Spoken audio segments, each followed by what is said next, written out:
তো মুর্শিদাবাদবাসীদের জন্য একটা খুশির খবর যে যারা হচ্ছে কি মুর্শিদাবাদের আন্ডারে থাকে তাদের জন্য যে আমাদের যেটা সিএমএইচ এর আন্ডারে অর্থাৎ যেটা এনইউএইচএম যেটা ন্যাশনাল আরবান হেলথ মিশন আছে ওর আন্ডারে যে স্টাফ নার্স বা কন্ট্রাকচুয়াল যেটা স্টাফ নার্স সেই স্টাফ নার্সের এবং আরেকটা যেটা আমাদের এক্সভিএফসি অর্থাৎ 15 ফাইন্যান্সিয়াল কমিশনের আন্ডারে যে স্টাফ নার্সের নিয়োগ যেটা কন্ট্রাকচুয়াল হচ্ছে কি স্টাফ নার্স সেটার কিন্তু নোটিশ অলরেডি দিয়ে দিয়েছে। এটা হচ্ছে তার নোটিশ যেটা দিয়েছে আমাদের 9 তারিখ। এবং তার জন্য এখানে বলে দিয়েছে যে অনলাইন অ্যাপ্লিকেশন শুরু হচ্ছে 14 তারিখ থেকে। লাস্ট ডেট অফ রেজিস্ট্রেশন হচ্ছে যে 28 তারিখ একদম রাত 12টা পর্যন্ত। এবং last date of application fees জমা দেওয়া হচ্ছে কি 28 তারিখে। এবং তার যে ফাইনাল সাবমিশন সেই ফাইনাল সাবমিশনের লাস্ট ডেট হচ্ছে আমাদের 30 তারিখ। তো এটা শুধুমাত্র যেটা মুর্শিদাবাদের মানে মানুষই যেটা ফর্ম ফিল আপ করতে পারবে সেটা না।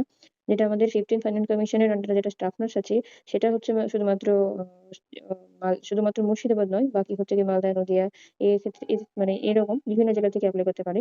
কিন্তু যেটা আছে আমাদের সিএইচএ যেটা হচ্ছে কমিউনিটি হেলথ অ্যাসিস্ট্যান্ট সেই ওটা কিন্তু মানে এনইউএইচএম যেটা ন্যাশনাল আরবান হেলথ মিশন ওর আন্ডারে যেটা সিএইচএ আছে অর্থাৎ কমিউনিটি হেলথ অ্যাসিস্ট্যান্ট সেটা কিন্তু শুধুমাত্র ফিল আপ করতে পারবে মুর্শিদাবাদের মানে স্টুডেন্ট বা ক্যান্ডিডেটরা।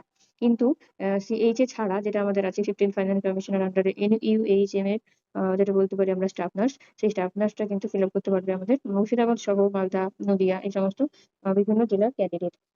তো তার যদি আমরা পিডিএফ বা নোটিফিকেশন বলতে চাই তাহলে সেটা হচ্ছে কি এদিকে আছে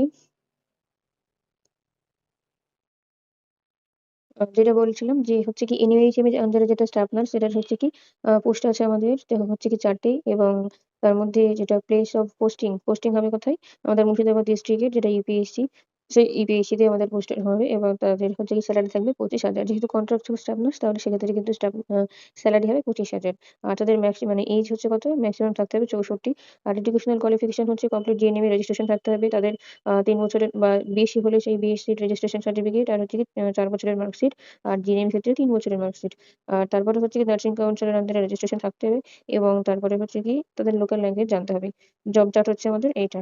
তারপরে যদি বলতে যাই আমরা হচ্ছে কি 15 ফাইন্যান্স কমিশনের আন্ডারে যেটা স্টাফ নার্স সেটা হচ্ছে কি এটা হচ্ছে 15th ফাইন্যান্স কমিশনের আন্ডারে স্টাফ নার্স যেটা হচ্ছে গিয়ে আমাদের টোটাল পোস্ট আছে 17টা।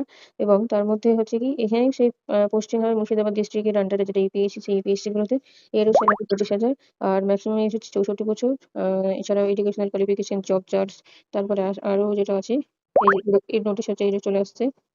তারপর আরো যদি বলতে চাই এটা হচ্ছে একদম সব যেটা হচ্ছে গিয়ে আমাদের কি করে স্কোর কারণ মানে কাউন্ট হবে কি করে এক্সাম হবে কি হবে না সমস্ত কিছু কিন্তু এই ডিটেলস এখানে দেওয়া আছে। তো এ হচ্ছে কি এই পিডিএফ এর লিংক আমি হচ্ছে ডিসক্রিপশন বক্সে দিয়ে রাখবো আপনারা কিন্তু দেখে নিতে পারেন।